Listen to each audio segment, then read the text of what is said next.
사랑이 많으신 아버지 하나님, 감사합니다.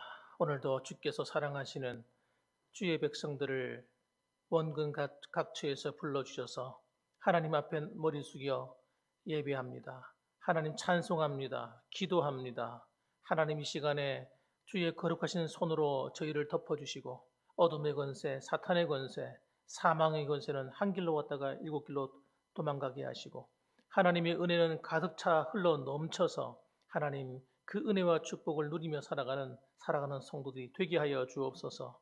오늘도 하나님의 은혜를 사모하여 나아왔사오니 예배하는 이 한 시간이 피곤한 시간이 아니라 하나님 공급하여 주시는 새 힘을 얻는 시간 되게 도와주시고 성령으로 충만해지게 하여 주옵시고 하나님 주시는 아버지의 진리의 말씀을 쫓아 새 힘을 얻는 자리가 되게 하여 주시옵소서.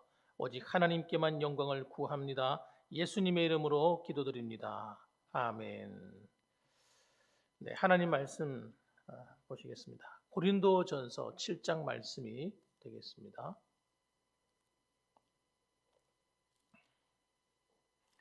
고린도전서 7장 10절부터 24절까지 말씀입니다. 같이 교독하겠습니다. 10절 말씀 제가 먼저 읽겠습니다. 결혼한 자들에게 내가 명하노니 명하는 자는 내가 아니요 주시라. 여자는 남자에게서 갈라서지 말고 만일 갈라섰으면 그대로 지내든지 다시 그 남편과 화합하든지 하라. 남편도 아내를 버리지 말라.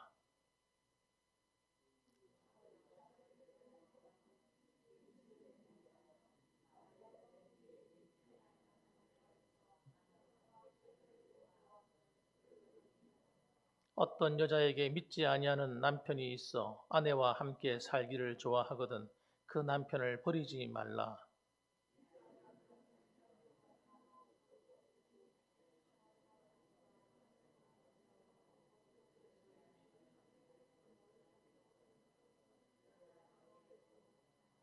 혹 믿지 아니하는 자가 갈리거든 갈리게 하라. 형제나 자매나 이런 일에 구애될 것이 없느니라. 그러나 하나님은 화평 중에서 너희를 부르셨느니라.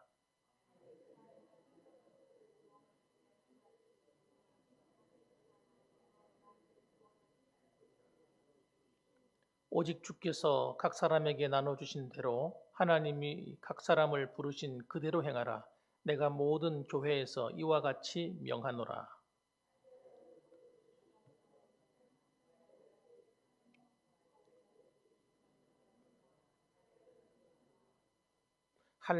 할례 받는 것도 아무것도 아니요 할례 받지 아니하는 것도 아무것도 아니로되 오직 하나님의 계명을 지킬 따름이니라.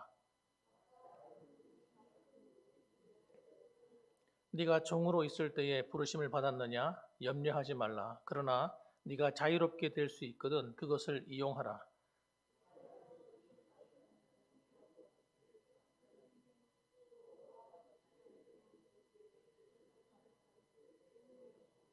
너희는 값으로 사신 것이니 사람들의 종이 되지 말라.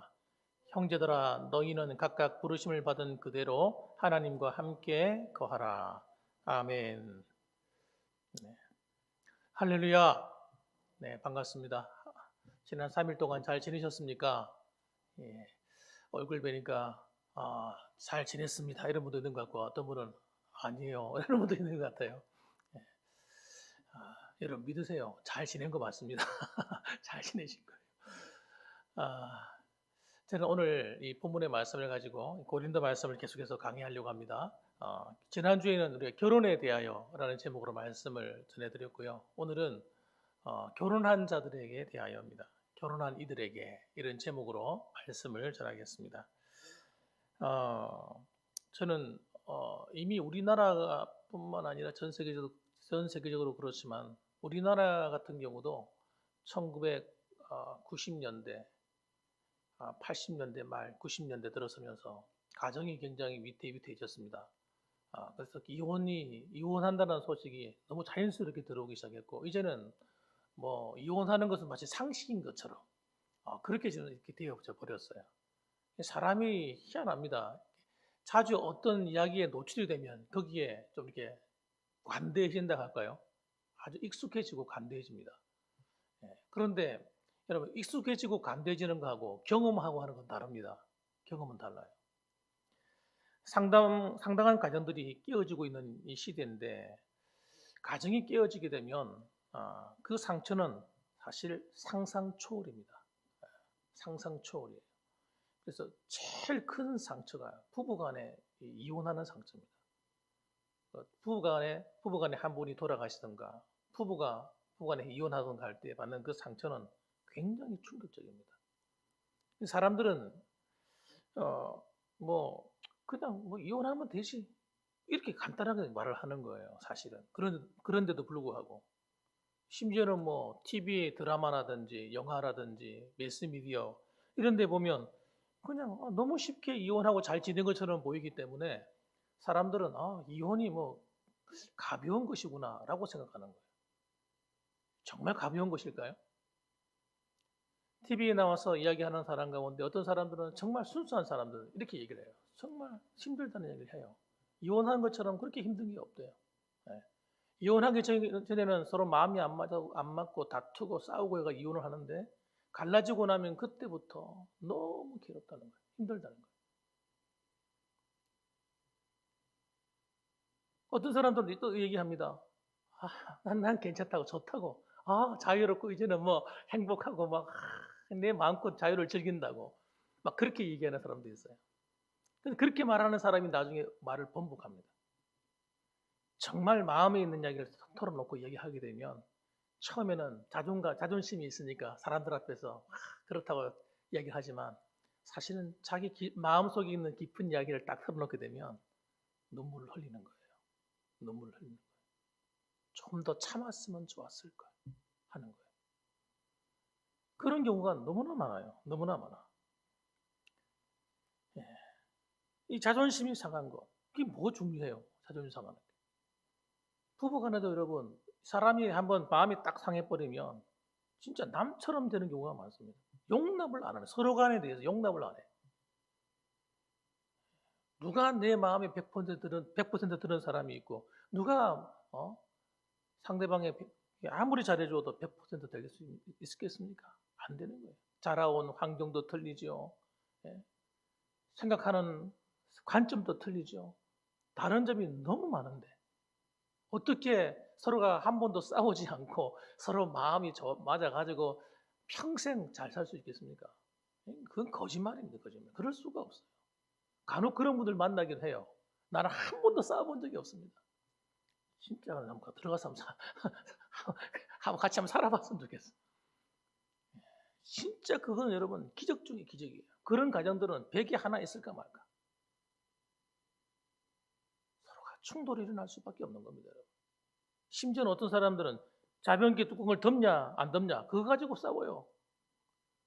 소변 볼 때 앉아서 보냐 서서 보냐 싸워. 그래가지고요 이혼하니 많이. 그게 무슨 이혼할 거리가 돼요? 이런 부부간의 이혼은 여러분 진짜 무슨 굉장한 일 가지고 이혼하는 게 없어요. 자존심 때문에 마음이 상해가지고 싸우는 거예요.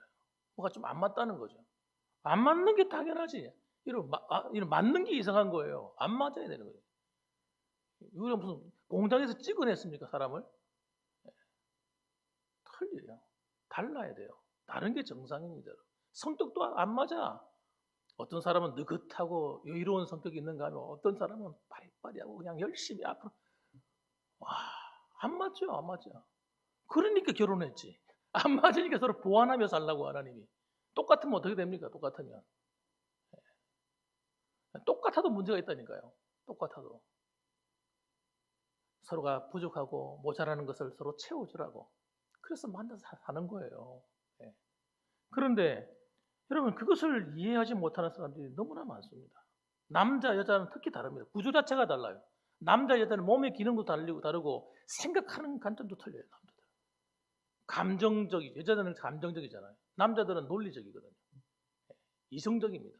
이해가 안 되면 미치는 거예요. 저 같은 경우 특히 그렇습니다. 뭐가 말이 앞뒤가 안 맞거나 이해가 안 되면 화가 나요. 왜 이 말이 안 되는 소리를 하지? 여자들은 안 그렇잖아요. 여자들은 내 마음 알라도 왜 내 마음을 몰라주지 이런 얘기를 한다고요. 남자와 여자는 달라요. 이런 모든 게 다르기 때문에 이게 정상인 겁니다. 다른 게 정상이에요.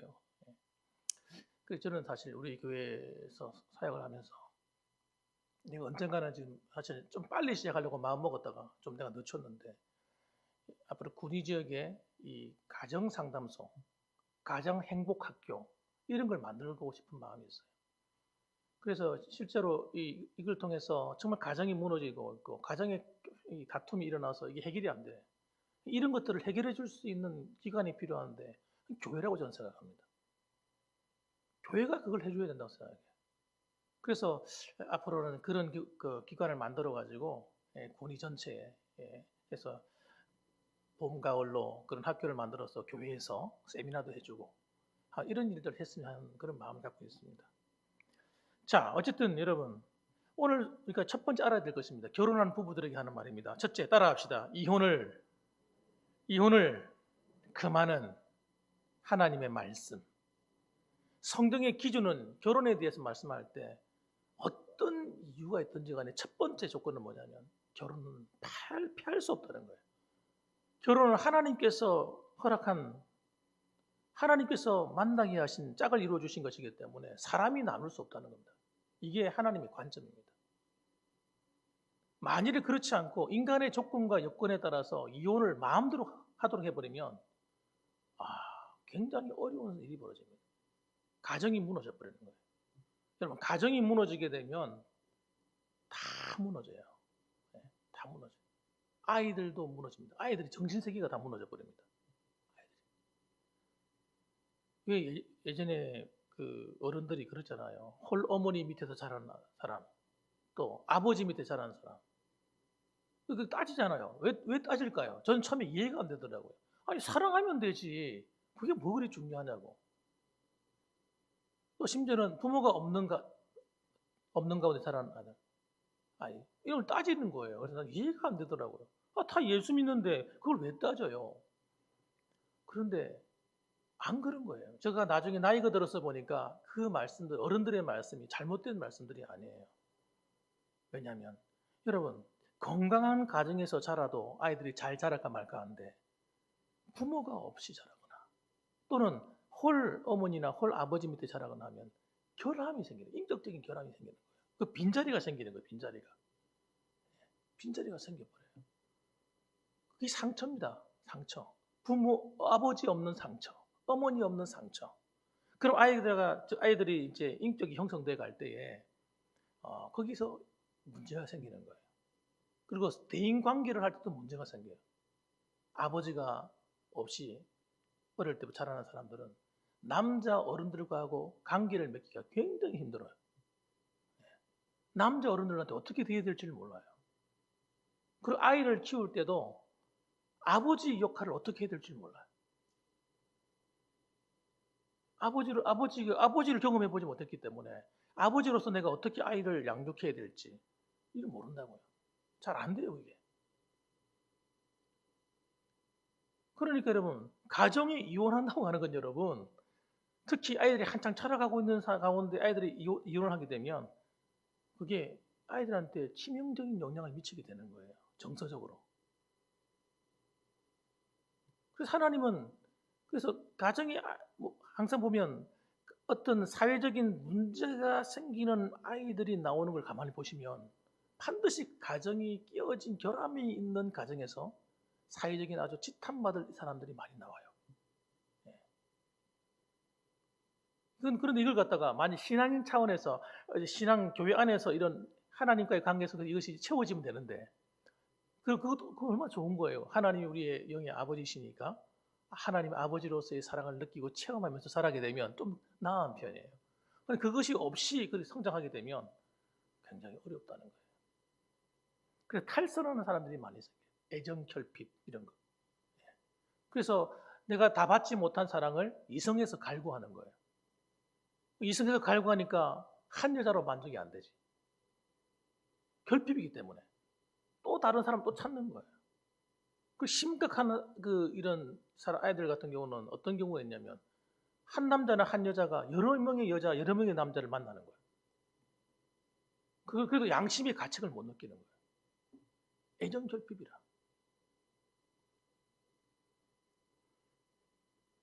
그래서 여러분 우리가 하나님의 말씀을 우리가 심각하게 들어야 될 이유가 거기 있는 거예요. 많은 사람들이 이혼해도 돼 이렇게 말할 때 거기다 대고 고개를 끄덕끄덕하면 안 돼요. 마치 이런 거와 같은 거예요. 낙태를 해야 됩니까? 말아야 됩니까? 할 때. 낙태해야 되죠. 낙태에 찬성하는 사람이 있어요. 그 사람들은 진짜 뭘 모르는 거예요. 그거는 정상적인 사람들은 낙태를 반대하도록 되어 있어요. 그런데 여러 가지 이유를 달아가지고 논리적인 이유를 달아가지고 낙태를 해야 된대. 아닙니다, 여러분. 낙태는 한 아이의 생명을 죽이는 겁니다. 낙태는 분명합니다. 그것도 아이가 5개월 이상 된 그런 아이들을 떼면 절대 안 됩니다. 이미 몸이 다 만들어진 아이예요. 손가락, 발가락, 머리, 귀, 코, 입 다 되는 아이를 갖다가 사지를 절단해가 끄집어내는 거예요. 그거는 여러분 살인 중에 큰 살인인 겁니다. 그걸 갖다가 찬성하는 것과 똑같은 거예요. 그래서 이렇게 이혼은 여러분 우리가 적극적으로 저는 막고 싶습니다. 최대한 막고 싶어요. 가정을 치유하고 회복시키는 프로그램을 짜야지 가정을 부부간의 관계를 회복하는 그런 프로그램을 만들어서 해야지 이혼은 얼마든지 할 수 있는 것처럼 그렇게 만들어가는 것은 아주 안 좋은 것입니다. 그래서 여러분 10절 말씀이 그렇게 얘기하는 거예요. 읽어봅시다 한번. 자, 읽어봅니다. 시작. 결혼한 자들에게 내가 명하노니 명하는 자는 내가 아니요 주시라. 여자는 남편에게서 갈라서지 말고 11절 같이 읽습니다. 만일 갈라섰으면 그대로 지내든지 다시 그 남편과 화합하든지 하라. 남편도 아내를 버리지 말라. 그렇게 말씀하세요. 자, 여러분 결혼한 자들에게 내가 명하노니 가로 해가지고 뭐라고 적어놨어요? 뭐라고 적어놨어요? 명하는 자가 누구라고요? 내가 아니요? 갑자기 여러분 갑자기 입에다 자꾸 채웠습니까? 다시 한번 자, 명하는 자가 누구라고요? 바람 새는 소리 하지 마시고 다시 한번 시작. 누구라고요? 예, 내가 아니요 주시라. 하나님이라는 거예요. 주님이라는 거예요. 예수님이라는 거예요. 명령이에요. 명하노니. 여러분 결혼한 자들에게 명령한다. 여자는 남편에게서 갈라서지 마라. 이렇게 말씀하는 거예요. 남편도 아내를 버리지 말라. 그렇게 말씀하는 거예요. 이 명령입니다. 선택이 아니에요.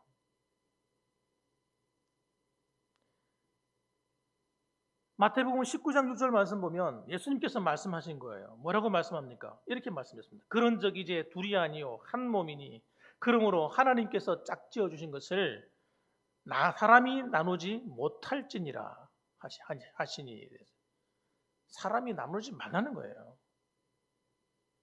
그런데 그 당시에 남자들이 특히 중동지방은 그렇잖아요. 남자의 권위를 되게 내세우잖아요. 아내를 자기 마음에 안 들면 갈아치웠어요. 쫓아내버렸어요. 그냥. 갈아 넣어줄까? 우리나라도 그러잖아요. 애 못 낳는다고 어떻게 했습니까? 7거 지약 중에 하나라고 그래가지고 그냥 쫓아내버리잖아요. 보따리 하나 손에 들려가지고. 그건 굉장히 나쁜 거예요. 나쁜 거예요. 미개한 사회일수록 여자의 인권이 없어요. 기독교가 들어가지 않은 사회일수록 여자의 인권이 없습니다. 그러면 우리 이 기독교가 얼마나 큰 역할을 많이 하고 있는지 몰라요. 여자의 인권에 대해서. 왜? 하나님께서 결혼에 대해서 말씀하는 거예요. 안 된다. 마음이 안 든다고 함부로 아내를 내치거나 아내 얼굴이 못생겼다고 내친다거나 일을 못한다고 살림을 잘 못한다고 내친다거나 또는 여러 가지 이유를 달아가지고 내쫓는 것은 하나님이 합당한 뜻이 아니라는 거예요. 그런데도 그 당시에 많은 사람들이 그렇게 했다는 거예요. 예수님 당시. 성경이 가르치는 이혼에 합당한 경우는 딱 한 가지예요. 딱 한 가지. 그것이 무엇이냐면 마태복음 10장 9절 말씀에 이렇게 말씀해요. 내가 너희에게 말하노니 누구든지 음행한 이유 외에 아내를 버리고 다른 데 장가드는 자는 간음함이니라. 그렇게 말씀했어요.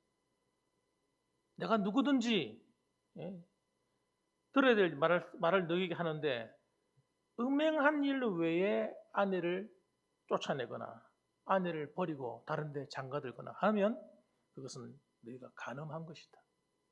이렇게 말하는 거예요. 그렇기 때문에 여러분 아무리 어떤 조건이 된다 하더라도 저는 이렇게 생각해요. 만일에 남편이 한번 실수를 했다. 음행을 했다. 또 그런 경험이 있었다면 그거 한 가지 갖고 저는 이혼하면 저는 사실상 반대입니다. 왜냐하면 사람은 한두 번은 실수할 수 있잖아요. 한 번, 두 번 실수할 수 있는 것까지는 저는 봐줘야 된다 생각해요. 끝까지는. 그런데 이것은 습관적이고 해결할 점이 없다. 이럴 때는 여러분 합당한 이혼 사유가 된다는 겁니다. 저는 그렇게 봅니다. 그건 성경적이죠. 그래서 정당한 이혼을 했을 경우에는 얼마든지 재혼할 수도 있고 또 다른 남자에게 또는 다른 여자에게 갈 수 있다고 그렇게 성경은 얘기를 하고 있습니다. 그런데 음행한 이유 외에 다른 방법으로 아내와 남편을 버릴 이유는 없다. 그렇게 말씀하고 있는 것입니다. 성격이 안 맞는다. 무서운 질병이 걸려있다. 죽을 병에 걸려있다. 예를 들어서. 또 자녀를 출산하지 못한다. 또 남편이 좀 폭력적이다. 그런 걸 가지고는 여러분 이혼하면 안 된다는 거예요. 우리나라 법이나 또 다른 나라 법 같은 경우는 지금은 굉장히 법이 여자를 위한 것으로 많이 바뀌었기 때문에 하여튼 이혼할 수 있는 사유가 여러 가지 있습니다. 예를 들면 여자 몸에서 냄새가 나. 암내라 그러나요? 겨드랑이에서 막 냄새 심하게 나는 거. 그거 이혼 사유가 된대요. 그러니까 여러분 그런 것도 있긴 합니다만 그러나 사실 그런 것 가지고 좀 아닌 것 같아요. 성경적인 아니다. 그래서 저는 생각합니다. 자, 그래서 바울은 결혼이라고 하는 것을 생각할 때 어떤 이유로든 되도록이면 깨트리지 않아야 한다는 것을 전제로 하는. 그런 기독교인들은 예수 믿는 성도들은 어떻게 해야 됩니까? 좀 뭐가 좀 불합리하거나 서로 남편과 아내가 마음이 맞지 않거나 좀 서로가 힘들어도 같이 극복해낼 수 있어야 됩니다. 그 방법이 뭐예요? 신앙 안에서 가능합니다. 믿음 안에서. 얼마든지 가능할 수 있습니다. 그런데 남편이 믿음으로 살지 않고 또 아내가 믿음으로 살지 않게 되면 거기서 어려움이 올 수밖에 없는 거예요. 자, 그래서 어쨌든 간에 여러분, 이 결혼을 할 때 문제가 생겼을 때는 어떻게 해야 된다고요? 조정하고 다시 이것을 치료하고 서로 간에 마음을 고쳐서 가정을 치료해서 하나 되도록 하는 방법으로 나가야 된다. 이혼보다는. 그것이 하나님의 뜻이다. 이렇게 말씀합니다. 자, 그래서 결혼이라고 하는 것은 세상에 있는 어떤 법보다 우위에 있습니다. 왜? 하나님이 제일 먼저 주신 법이기 때문에. 자, 그 다음에 두 번째로는요, 말씀이 아닌 바울의 권면입니다. 바울의 생각이라는 얘기입니다. 바울의 생각을 말합니다. 12절 말씀 읽어볼까요? 자, 12절 말씀 한번 읽어봅시다. 자, 준비되셨나요? 시작. 그 나머지 사람들에게 내가 말하노니 이는 주의 명령이 아니라 만일 어떤 형제에게 믿지 아니하는 아내가 있어 남편과 함께 살기를 좋아하거든 그를 버리지 말며 어떤 여자에게 믿지 아니하는 남편이 있어 아내와 함께 살기를 좋아하거든 그 남편을 버리지 말라. 예. 바울이 말하는 그 나머지 사람 이렇게 시작하고 있는데 그 나머지 사람이라고 하는 것은 일반적인 원리에서 벗어난 예외적인 경우입니다. 그러니까 믿는 사람들에게 하는 말이 아니고 짝가정들에게 하는 얘기다. 이런 뜻입니다. 짝가정들. 한 사람은 예수 믿고 한 사람은 안 믿는 거죠. 예. 그런 경우는 종교가 다르다는 거잖아요. 예. 이 문제를 두 가지로 취급하고 있습니다. 첫째는 믿는 사람이 불신자인 상대방에게 헤어져서는 안 된다는 거예요. 예. 남편이 예를 들어서 예수님을 안 믿으면서 늘 나를 괴롭히고 힘들게 해. 핍박을 해. 심지어는 어떤 사람은 구타를 해요. 교회 나간다고 막 때리고 머리 쥐어뜯고 옛날에는 어떤 남자는요 가위 들고 와가지고 머리카락을 잘라버려요. 밖에 못 나가도록. 그런 사람들도 있었어요. 그런데 그럼에도 불구하고 왜 아내가 그런 불신 남편을 품에 안아야 되는가 하는 것은 오늘 성경이 말하는 바는 그거예요. 그래야 그 남편에게 기회가 온다. 구원받을 기회가 온다는 거예요. 그 남편도 복음을 몰라서 그런 거잖아요. 몰라서 그런 거. 이해가 안 되니까 그런 거죠. 자기가 예수님을 안 믿으니까. 그 실제로 여러분 하여튼 교회까지 찾아와서 막 머리채를 끌고 가고 막 이런 이야기 좀 많이 들었거든요. 심지어 부흥의 집회를 하고 있는데 뒤에서 난리가 나는 거죠. 막. 예. 술 취해가 와가지고 막 고함을 지르고 예. 이게 목사가 그렇게 좋냐고 목사가 좋아서 너 교회 나가는 거 아니냐고 그러고요 별의별 욕을 다 하고 막 그런 사람들이 많아요. 그런데 여러분 제가 너무 감사한 게 뭔지 아세요? 그런데 그걸 참고 인내해내는 그 아내들의 모습이었어요. 그런데 그런 간증을 들어보면 너무너무 놀라운 게 그러던 핍박하던 남편이 예수님을 믿고 술도 끊고 착실한 남편이 되는 거야. 착실한 남편. 교회 집사님도 되시고 또 안수 집사도 되시고 또 심지어는 장로님도 되시고 어떤 분은 목사까지 되신 분도 계세요. 복음을 모르니까 가치를 모르니까 그렇게 하는 거죠. 마치 과정이 더 끼어질 줄 알고 문제가 생길 줄 아는 거예요. 그게 아니라 오히려 정말 신실한 믿음의 사람은 가정을 더 챙기게 되잖아요. 아내가 남편을 더 사랑하게 되잖아요. 남편을 위해서 뭐 하겠어? 교회 가서 뭐 하겠어요? 늘 기도뿐이죠. 남편을 위해서 하는 기도. 자식들을 위해서 하는 기도. 예? 아니, 그 아내가 교회 가서 뭐 하겠냐고요. 예배 드리는 거 외에. 기도하는 거지. 남편 하는 일이 잘 되도록, 건강하도록 늘 그 기도하세요. 그러니까 물씬 남편은 모르는 거예요. 그 이해를 못 하는 거예요. 몰라요. 모르니까, 저 여자가 그 뭐 교회에 늘 왔다 갔다 하는 게 목사 때문에 왔다 갔다 하잖아. 그래서 그렇게 오해하는 남편도 있었어요. 정말 무식한 남편이죠. 그런데 그런 사람들이 변화되고, 가정이 복음으로 하나 되고, 이런 것을 보면 여러분, 정말 하나님이 살아계시다는 것을 알게 됩니다. 그리고 또 한 가지는 만일 부부 중 불신자가 종교적인 문제로 만일에 남편이 아내를 버린다. 예를 들어서. 그럴 경우는 바울의 생각입니다. 바울의 생각. 그러면 그때는 버림받고 교회 이혼해도 괜찮다. 이렇게 얘기를 했어요. 사실은 그런데 우리 한국 교회 같은 경우는 그런 사람들이 거의 없는 것 같아요. 그런 여자들이. 남편이 그렇게 애를 먹여도 끝까지 인내하고 참아내는 거예요. 저는 그래서 이렇게 생각합니다. 한번 따라해 봅시다. 신앙은 연단과 인내가 필요하다. 예. 연단의 과정, 인내의 과정이 반드시 있는 겁니다. 그러니까 연단과 인내의 과정이 있을 때 이것을 어떻게 기도로서 믿음으로써 말씀 안에서 잘 이겨내느냐. 여기에 관건이 달린 거죠. 무슨 문제가 생기면 도망다니는 사람이 있어요. 도망다니는 사람, 회피하는 사람. 여러분, 그 문제가 생겼을 때 회피하거나 도망가거나 에이 생각하지 않을래 그냥 눈 감아버리고 그냥 그러면 안 된다는 거예요. 그러면 그 어려운 문제가 해결되지 않아요. 우리 그리스도인들은 그걸 연단과 인내로 보고 어떻게 해야 합니까? 연단과 인내는 뭘로 이겨내는 거예요? 믿음으로, 기도로 이겨내는 겁니다. 하나님 말씀을 믿고 그럼에도 불구하고 하나님이 나를 얼마나 사랑하시는지를 내가 믿는 거예요. 그리고 하나님께 기도하는 거예요. 그 기도할 때 여러분 이겨낼 수가 있습니다. 그리고 하나님이 그걸 통해서 하나님이 살아계신 걸 경험하게 하시는 거예요. 간증거리로 만들어 버리시는 거예요. 할렐루야. 그럼요. 여러분, 그래서 여러분 어려움이 오는 것은 신실한 믿음이 있는 사람들, 성도들에게 오는 어려움은 여러분 하나도 어려운 일이 아니에요. 그걸 깨달으시기 바랍니다. 이건 여러분 너무너무 축복의 기회예요. 저는 그래서 생각해요. 어려움이 와서 클수록 좋아요. 어려움이. 클수록 더 큰 은혜가 있어요. 하나님의 은혜가 더 크다니까요.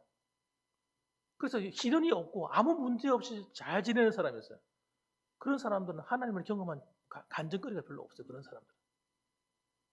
근데 하나님이 때로는 이런 어려움, 저런 어려움을 줄 때 그 어려움 때문에 하나님께 나와서 울고 그 어려움 때문에 그 속상한 것을 사람한테 가서 말하는 게 아니라 하나님께 기도로서 일러 바치고 여러분 이런 생활을 하게 되면 하나님께서 얼마나 나를 사랑하시는지를 우리의 기도를 통해서 경험하게 하시고 만나게 하시고 체험하게 하시는 그런 은혜를 경험하게 되는 것입니다. 그래서 가정도 똑같다고 생각합니다. 가정에 무슨 문제가 생겼어. 예. 남편과의 관계가 어려워. 이럴 때 대부분의 많은 사람이 누굴 찾아가요? 친구를 만나서 의논하는 거예요. 친구 만나가지고 남편 욕하고 풀고. 물론 그것도 괜찮을 수 있겠죠. 근데 그 친구들이 납니까? 내 입장에서 생각합니까? 그래, 남편이 그래. 아유, 그냥, 야, 이혼해. 자기가 책임지지 않을 거면서 이혼하래. 좀 잘 들으셔야 됩니다. 세상 친구들을 의지하면 안 돼요. 어떤 사람은 부모하고 의논해, 부모하고. 부모는 누구 편이에요? 다 내 편이지. 야, 이혼해라. 다른 남자 없냐? 너무 내 편에 대해서 말해도 문제가 생기는 거예요.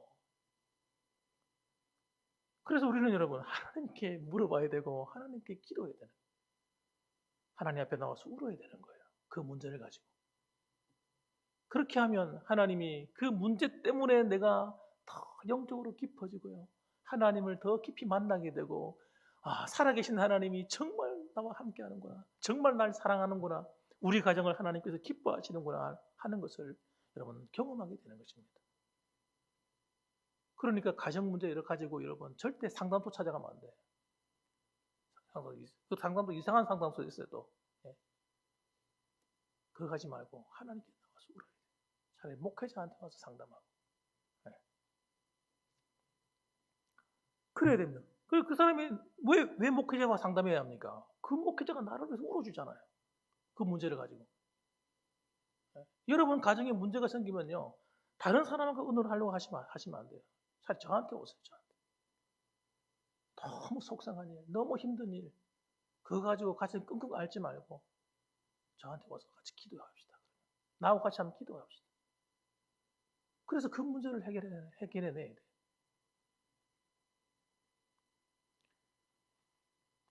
그래서 하나님은 우리에게 여러분 뭐라고 말씀하십니까? 결국은 모든 것이 뭐냐? 화평 가운데 향하는 거예요. 화평 가운데. 오늘 성경 말씀 보면 화평 가운데. 화평을 쫓아야 돼요. 가정에서 화평할 수 있도록 해야지. 자꾸 깨려고 안 맞아 깨. 나를 괴롭혀. 뭐 바람났어 깨. 뭐 나를 폭력을 행사해 깨. 이런 식으로 나가버리면 여러분 이 세상에 온전할 가정은 하나도 없는 거예요. 하나도 없는 거예요. 이게 좀 여러분 이해가 되셔야 됩니다. 제 말이. 그런데 한 가지 저는 한 가지에 대해서는 제가 좀 이혼을 고려해봐야 될 것이 하나가 있습니다. 그것은 뭐냐면 이런 경우입니다. 제가 언젠가 한번 설교 시간에 예를 한번 들었던 것 같은데 신천지 같은 경우에요. 신천지는 포교 활동 가운데 하나가 뭐냐면 결혼 안 한 젊은 남자들을 이쁜 자매들이 찾는 거예요. 찾아가서 그 남자와 결혼하는 거예요. 일부러. 의도적으로 교회 다니는 남자와 결혼하는 거예요. 의도적으로 교회 다니는 남자를 만나서 결혼을 하는데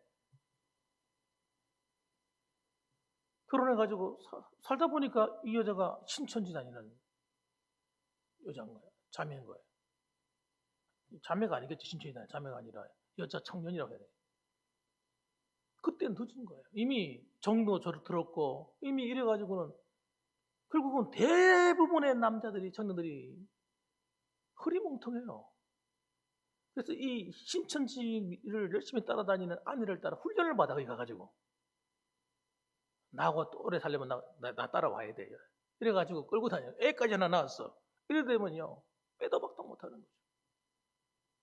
그래가지고 자기 영혼을 버리는 거예요. 자기 영혼을.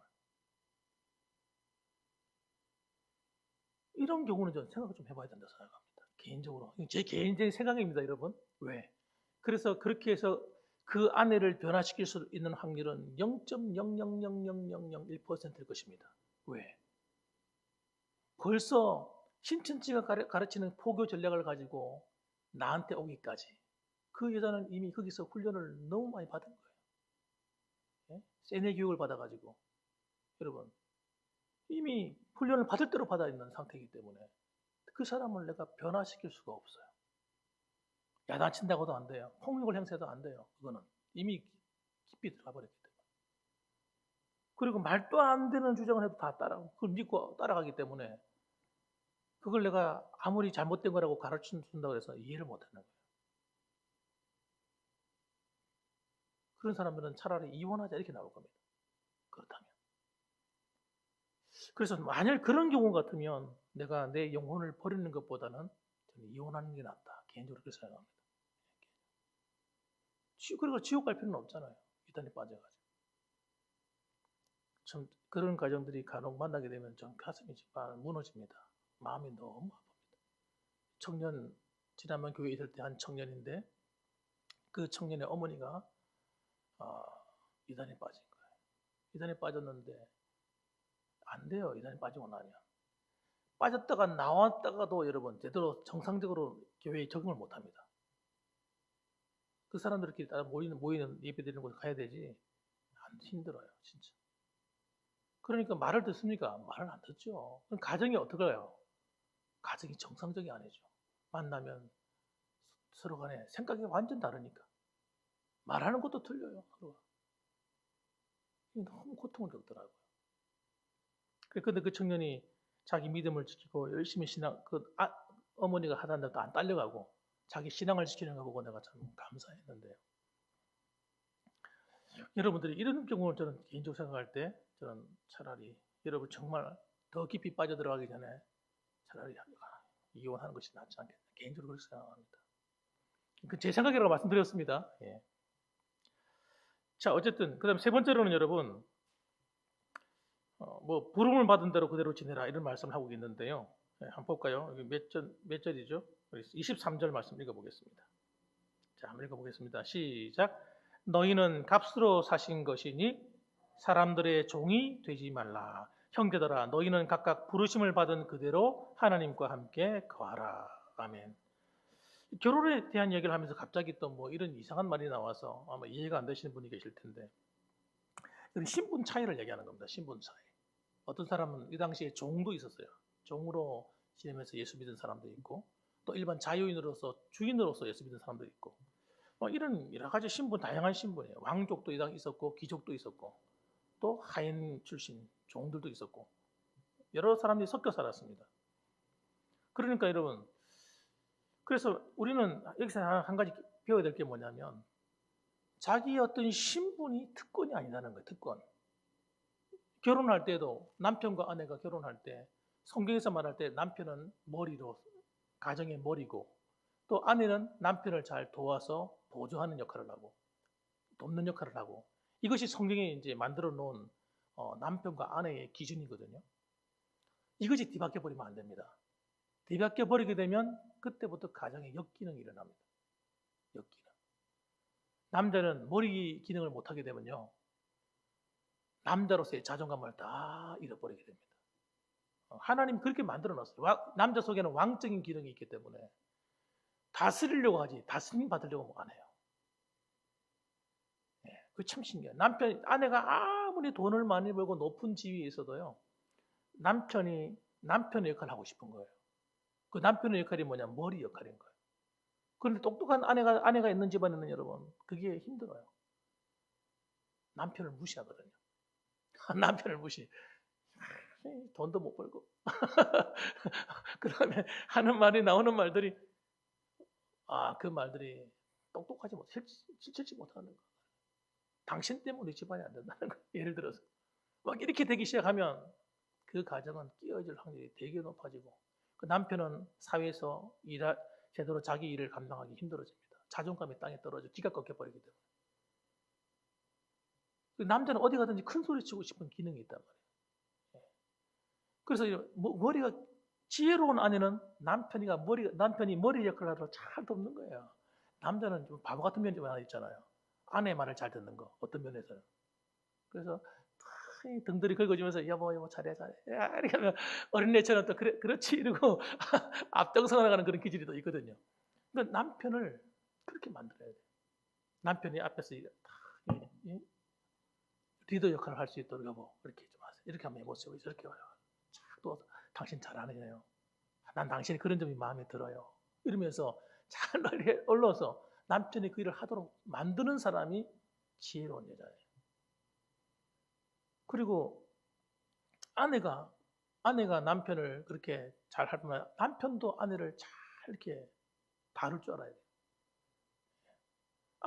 아내가 하는 일들을 잘 지원해 줘야 되고 아내가 하는 일을 격려도 해 줘야 되는데 대부분의 많은 남편들이 잘 못하죠. 저를 비롯해 가지고.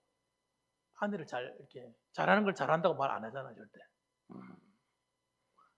반찬을 맛있게 만들어도 별로 그래 그러잖아요. 잘 뭐 "맛있다. 잘한다. 아이고야 참." 이렇게 칭찬 잘 안 해요. 근데 사실 아내가 하는 일을 격려해 주고 잘한다고 칭찬해 주는 일이 누가 할 일입니까? 왕이 할 일이에요. 신하들이 보조하는 이 백성들이 잘할 때 왕이 격려도 해 주고 칭찬도 해 줘야지 밑에서 일하는 백성들이 살맛이 나는 겁니다. 맨날 지적만 하고 이건 왜 이래? 저건 왜 이래? 자꾸 지적만 하게 되면 여러분 정말 힘든 거잖아요. 그래서 남편과 아내가 서로 하나 되어서 서로 신분이 다르다고 해서 어떤 인격의 어떤 차이가 있는 거 아니잖아요. 동등한 인격을 가지고 있잖아요. 동등한 어떤 특권을 누리고 있단 말입니다. 그래서 여러분 교회 안에서는 마찬가지다. 신분이 아무리 달라도 모두가 다 똑같은 하나님의 자녀요, 똑같은 특권을 가진 하나님의 백성들이라는 사실을 꼭 기억하셔야 됩니다. 그래서 그러니까 부르심을 보시면 뭐라고 했죠? 부르심을 받은 대로란 말은 내가 있는 위치, 내가 가지고 있는 신분을 지키라는 걸 말하는 겁니다. 특히 어떤 노예로서 하인 종으로서 부름받은 사람이 있으면 자기가 나는 이 노예의 신분을 벗어나고 싶어 이런 사람이 있을 거 아닙니까? 그럼 그런 사람들은 얼마든지 벗어날 수 있으면 최대한 벗어날 수 있도록 자유인이 되도록 노력을 해라는 거예요. 그러나 그것 때문에 기죽지 말라는 거예요. 그것 때문에 나는 왜 이런가? 나는 뭐가 모자라는 사람인가? 그렇게 생각하지 말라는 것입니다. 교회 안에도 마찬가지입니다. 어떤 분들은 많이 배운 분도 있고 좀 지식이 짧은 분도 계시잖아요. 어떤 분은 초등학교도 못 나오신 분도 계실 수 있습니다. 그것 때문에 기죽을 일은 없다는 거예요. 주님이 그것 보고 차별하지 않으시거든요. 교회가 만일에 그것까지 차별하면 어떻게 됩니까? 그건 안 될 일이죠. 안 될 일이죠. 우리 오늘 이 자리에 들어서 롯데그룹 회장이나 삼성그룹 회장이 앉아 있어요. 이재용 회장. 그럼 제가 뛰어나가지고 아이고요 오셨습니까? 아유 반갑습니다. 어서 오세요. 네? 그럼 어떻게 되는 거예요? 그러면? 그렇지 말하는 거예요. 그런 신분에 대해서 교회 안에서는 차별을 두면 안 된다는 거예요.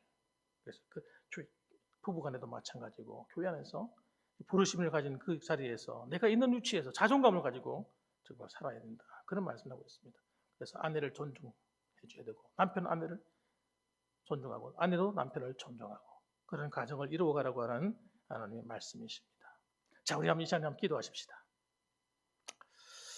우리 이 시간 기도할 때 여러분 우리 한번 기도할 때 우리 이 시대에 우리 자녀들을 가정들을 위해서 한번 기도하십시다. 결혼을 안 한 자녀들도 있을 것이고 결혼한 자녀들도 있을 것인데 결혼 안 한 자녀들은 하나님 아름다운 이 믿음의 가정을 세워갈 수 있도록 하나님 좋은 배우자를 만날 수 있도록 기도해 주시고 또 결혼한 가정들 같은 경우는 정말 이렇게 아름다운 가정으로서 세워갈 수 있도록 도와달라고. 그래서 이 시대가 참 가정이 깨어져가는 시대인데 이 불신 우리나라에 있는 모든 가정들이 정말 하나님 보실 때에 다 아름다운 가정들이 될 수 있도록 도와달라고 한번 기도했으면 좋겠습니다. 다 같이 기도하겠습니다. 주여 거룩하신 아버지 하나님 감사합니다. 사랑이 많으신 아버지 하나님 오늘도 하나님께서 저희들을 우리 교회에 불러주셔서 감사합니다. 하나님 오늘은 특별히 결혼한 이들이 어떻게 그 가정을 지켜야 될 것인가에 대해서 말씀하셨습니다. 참 쉬운 이야기가 아닙니다. 가정마다 여러 가지 모양 여러 가지 어려움이 없는 가정이 어디 있겠습니까? 그러나 그렇다고 해서 그것이 이혼의 조건 될 수가 없습니다. 하나님 아버지 가정이 치유가 되고 회복이 되고 관계를 만들어가고 서로가 용납하고 받아주고 서로를 이해해서 아버지 하나님 정말 아름다운 남편 아름다운 아내로서의 위치를 가지고 아름다운 가정을 세워갈 수 있도록 도와주옵소서. 특별히 아버지 하나님 믿지 않는 가정에서 나오는 짝가정들도 있을 텐데 하나님 그런 짝가정들도 믿음 안에 서로가 하나 되어갈 수 있도록 도와주시고 예수 믿고 구원받는 가정으로 만들어주시고 특히 아직 결혼하지 않은 가정들도 많습니다. 아버지 하나님 아버지 결혼하지 않은 우리 믿음의 형제 자매들을 하나님 기억해 주시고 그들에게도 하나님 아름다운 믿음의 가정을 세우는 것이야말로 아버지 그들의 가정에 큰 놀라운 축복이 되고 은혜가 되고 복된 삶이 된다는 사실을 기억해 주시고, 아버지 하나님 정말 그러한 아버지 아름다운 가정을 만들어갈 수 있도록 아름다운 만남을 선물로 주시옵소서. 또 아버지 하나님께서 아버지 우리 대한민국 안에 있는 모든 가정들을 하나님께 치유해 주시고 고쳐주시고 변화시켜 주옵소서. 감사합니다. 예수님 사랑이 많으신 아버지 하나님 감사합니다. 오늘도 하나님 늦은 밤이지만 저희들이 하나님께 나와서 예배를 드립니다. 특별히 오늘은 결혼한 가정들을 위해서 말씀을 전했습니다. 아버지 하나님, 오늘 하나님께서 말씀하시기를 하나님께서 짝지어 준 것은 어느 가정도 하나님 함부로 깨뜨릴 수 없다고 말씀하셨습니다. 그렇기 때문에 이것은 명령입니다. 하나님 때로는 내 마음에 들지 않고 여러 가지 어려운 가운데 있는 우리 지상 교회 안이나 그리고 아버지 하나님 대한민국 안에 있는 모든 가정들에게 하나님께서 그 가정이 치유가 되고 회복이 되고 서로가 받아주고 용납하고 하나 되는 그런 은혜를 주셔서 남편과 아내가 아름다운 가정을 이어감으로 아버지 아름다운 자녀들이 양산되고 이 사회가 아름다워질 수 있도록 도와주시고, 특히 우리 교회 안에 아버지 하나님 아직까지 하나님과 결혼하지 못한 우리 청년들도 있사오니 그들의 앞날도 하나님 열어주셔서 참 좋은 믿음의 배우자를 만날 수 있는 복을 주시고 하나님 환경을 열어주셔서 아름다운 하나님이 말씀하시는 그런 가정을 세워갈 수 있도록 그들에게도 은혜를 베풀어 주시옵소서. 감사를 드립니다. 예수님의 이름으로 기도합니다. 아멘. 네, 광고 시간입니다. 광고 말씀 주보 참조하시면 되겠습니다. 네, 코로나19 방역이 계속되고 있습니다. 여러분 손 씻는 것, 마스크 하는 것, 그리고 교회 들고 나가실 때 손 소독하는 것, 또 때로는 양치하는 것도 여러분 신경 많이 쓰셨으면 좋겠습니다. 유튜브 방송이 계속되고 있습니다. 수고해 주시는 청년들에게 감사를 드리고요. 주일 예배, 낮 예배, 수요 예배 여러분 계속해서 함께 해주시면 좋겠고요. 중보기도팀 여러분의 기도가 가정과 교회와 나라를 살립니다. 기도 많이 부탁드리고 또 저를 위해서도 여러분 기도 부탁드리겠습니다. 경건의 시간 여러분 계속 하시되 말씀과 기도 생활에 좀 관심을 많이 가져주시고 성경을 여러분 체계적으로 읽는 일도 여러분 신경 썼으면 좋겠습니다. 그리고 새벽 기도에도 여러분 많이 좀 참석을 좀 해주셨으면 좋겠습니다. 예배 시간 변경입니다. 이번 주부터 시작됐습니다. 새벽 기도가 5시 30분으로 수요 예배가 오후 7시로 바뀌어졌습니다. 봉사위원은 홍재규 장로님, 김미재 집사님이시고 차량 봉사는 홍익표 집사님이십니다. 미인 대칭 운동은 계속되고 있습니다. 미소로 또 웃으면서 인사하시고 부드럽게 대화하시고 서로 칭찬을 많이 했으면 좋겠습니다. 찬송가 559장 찬양 드리고 축도로 마치겠습니다. 559장이 되겠습니다.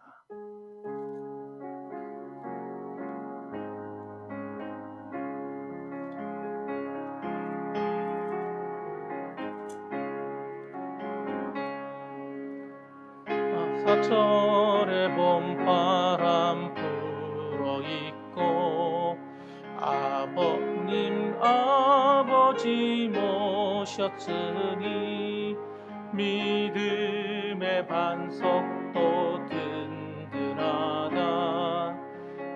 우리 집 즐거운 동산이라. 고마워라 임마누엘 예수만 섬기는 우리 집. 고마워라 임마누엘 복되고 즐거운 하루하루. 어버이 우리를 보이시고 동기들 사랑에 뭉쳐있고 기쁨과 서름도 같이 하니 한간의 초가도 천국이라. 고마워라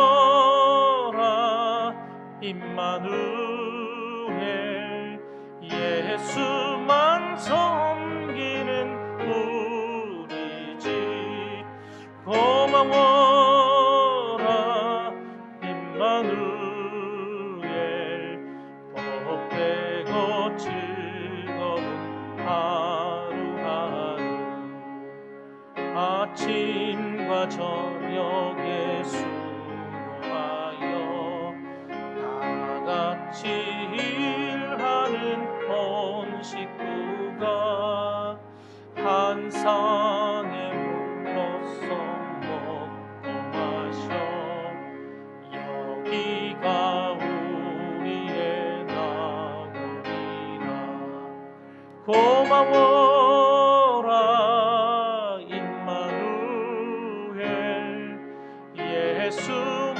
섬기는 우리 집 고마워라